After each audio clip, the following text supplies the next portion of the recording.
بسم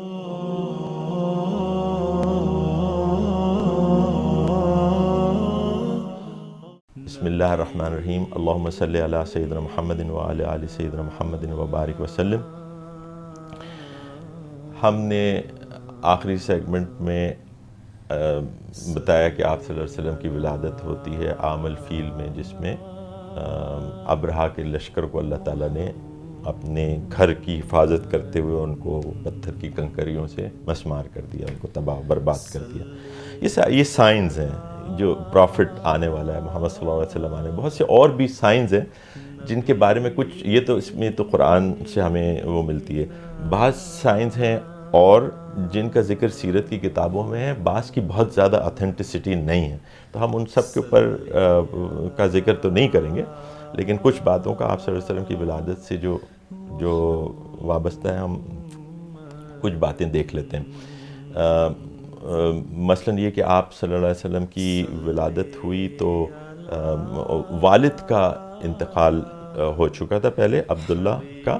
اور ان کی قبر جو تھی وہ مدینے میں تھی۔ وہ ایک شام کے سفر پہ گئے تھے اور وہاں سے واپس آ رہے تھے، جس دوران وہ مدینے میں ان کا انتقال ہو گیا۔ ان سے وابستہ بھی کئی ایسی کہانیاں ہیں جس کی بہت زیادہ اتھینٹسٹی نہیں ہے، لیکن اس سے یہ پتہ چلتا ہے کہ ان کو بھی اللہ تعالیٰ نے پروٹیکٹ کیا تھا۔ نہ صرف یہ کہ ہم آگے دیکھیں گے، ہم نے کہا تھا کہ عصمت الانبیاء کے حوالے سے اور پروفٹ کی جو رسول کی پروٹیکشن ہے اس کے حوالے سے بات کریں، لیکن ان کی ایون آبا و اجداد کو بھی اللہ تعالیٰ نے کسی حد تک پروٹیکشن میں رکھا۔ تو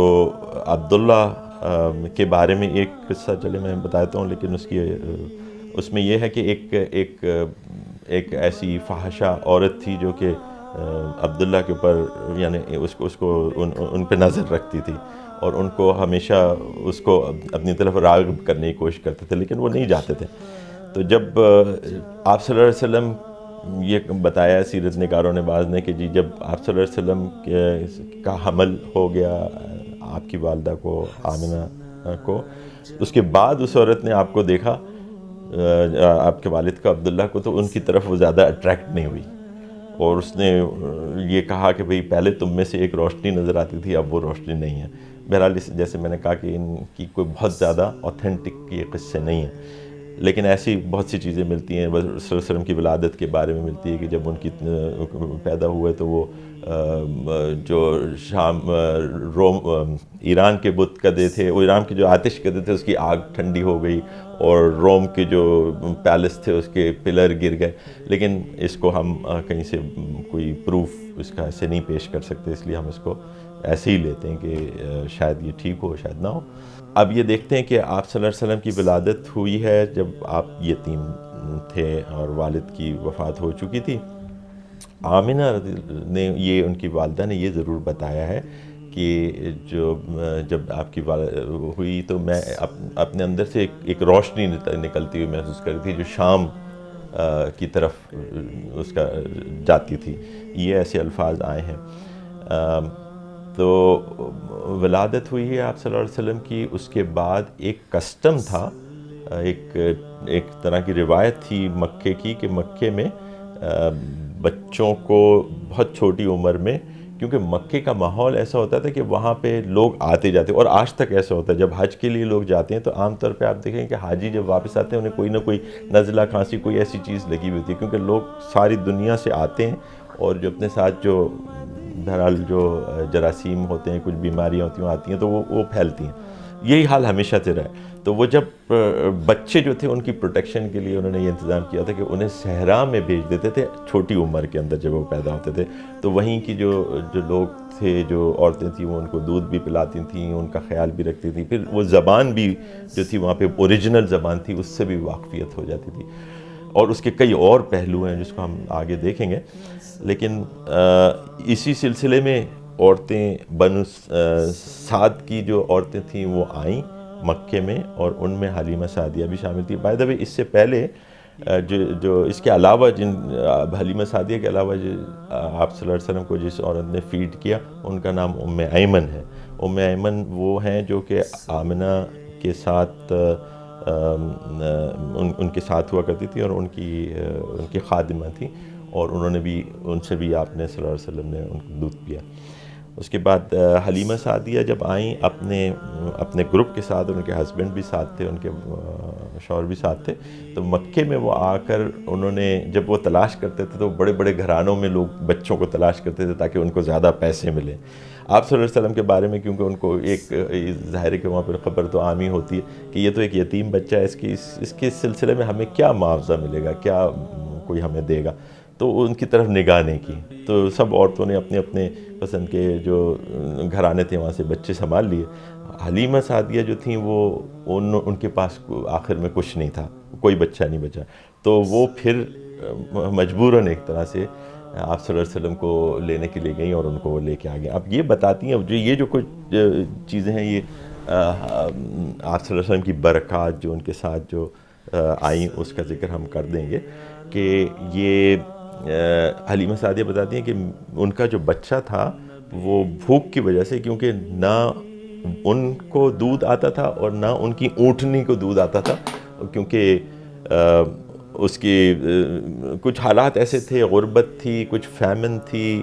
بھوک کا عالم تھا، کوئی کھانے پینے کو صحیح نہیں ملتا تھا، تو اس طرح وہ کر رہے تھے۔ تو وہ انہوں نے بتایا کہ اس سے پہلے چند راتوں سے ان کا بیٹا سویا نہیں، کیونکہ اس کو بھوک لگتی تھی اور اس کی غذا موجود نہیں تھی۔ اور لیکن جس رات وہ پرافٹ صلی اللہ علیہ وسلم کو لے کے آئی ہیں، اس رات جو پہلی چیز انہوں نے دیکھی کہ اتنا اللہ تعالیٰ نے ان کو دودھ دیا کہ اس سے محمد صلی اللہ علیہ وسلم بھی سیر ہو کے انہوں نے دودھ پیا، اور پھر ان کا جو بچہ تھا حلیمہ سعدیہ کا، اس نے بھی جی بھر کے دودھ کیا، حتیٰ یہ کہ جو ان کی اونٹنی تھی اس نے بھی دودھ دینا شروع کر دیا۔ تو جو ان کے شوہر تھے انہوں نے کہا کہ بھائی تم کچھ برکت لے کے آ گئی ہو گھر میں، تو اس کو سنبھال کے رکھنا ہے ہمیں۔ پھر وہ جب واپس چلتے ہیں اپنے اگلے روز اپنے جو گاؤں تھا ڈیزرٹ کے اندر یا صحرا کے اندر، اس طرف وہ چلتے ہیں، تو ان کا جو جس خچر پہ یا جس پہ بیٹھ کے وہ جانور پہ آئی تھیں وہ اس قدر کمزور تھا کہ وہ کہتے ہیں کہ جب ہم آ رہے تھے تو صرف اس کی وجہ سے پورا قافلہ اس کو بہت سلو آہستہ آہستہ چلنا پڑتا تھا، لیکن جب ہم واپس جا رہے تھے اس وقت وہ اتنا تیز تھا کہ وہ سب سے آگے نکل جاتا تھا۔ تو لوگوں نے کہا کہ یہ کیا وہی خچر ہے جس پہ تم آئی تھی؟ تو انہوں نے کہا ہاں یہ وہی خچر ہے، لیکن یہ کچھ برکات تھیں جو ان کے ساتھ ہو لی تھی۔ اس کے بعد کچھ جب وہ گھر پہ پہنچتے ہیں تو یہ دیکھتے ہیں کہ جو ان کے جو بکریاں ہیں، جو شیپس جو ان کے پاس تھیں، وہ جب چرنے کے لیے جاتی تھیں تو گھر سیر ہو کے واپس آتی تھیں، جبکہ دیگر بکریاں جو تھیں وہ اس قابل نہیں ہوتی تھیں کہ وہ دودھ دے سکیں۔ ان کی جو بکریاں اور جو دمبیاں ہوتی تھیں وہ جی بھر کے بہت دودھ دیا کرتی، تو یہ ساری چیزیں انہیں بھی نظر آ رہی تھیں اور وہاں کے رہنے والوں کو بھی نظر آ رہی تھیں کہ کچھ برکات ہیں اس بچے کے ساتھ جو یہ لے کے آئی ہیں اپنے۔ تو یہ اس کو دیکھتے انہوں نے 2 سال وہاں پہ گزارے، اور 2 سال کے بعد جب وہ واپس مکے لے کے گئی ہیں آپ صلی اللہ علیہ وسلم کو، تو پھر وہ طرح طرح کی انہوں نے طریقے استعمال کیے آپ کی والدہ کو سمجھانے کے لیے کہ بھئی اسے واپس ہمارے ساتھ بھیج دو، یہاں رہے گا تو بیمار ہو جائے گا اور ہم اس کی دیکھ بھال کریں گے، اس کے لیے بہتر۔ بہت ان کے ساتھ آرگیومنٹ کیا، تو وہ پھر تیار ہو گئیں کہ آپ صلی اللہ علیہ وسلم کو کچھ اور سالوں کے لیے ان کے بنو سعد میں حلیمہ سعدیہ کے ساتھ بھیج دیں۔ تو ان کو وہ بھیج دیا گیا۔ اب جب وہ تھوڑے سے بڑے ہوئے تو ان کے بیٹے کے ساتھ، بچے کے ساتھ کھیل رہے تھے ایک دن، تو یہ واقعہ یہ ہے کہ بیٹے نے آ کے ماں باپ کو بتایا کہ بھی دو افراد آئے تھے اور انہوں نے آپ کا سینہ چاک کیا۔ تو یہ سوچ کے وہ لوگ جب رسول اللہ صلی اللہ علیہ وسلم کے پاس گئے تو انہوں نے دیکھا کہ آپ کا جو رنگ ہے وہ زرد ہے،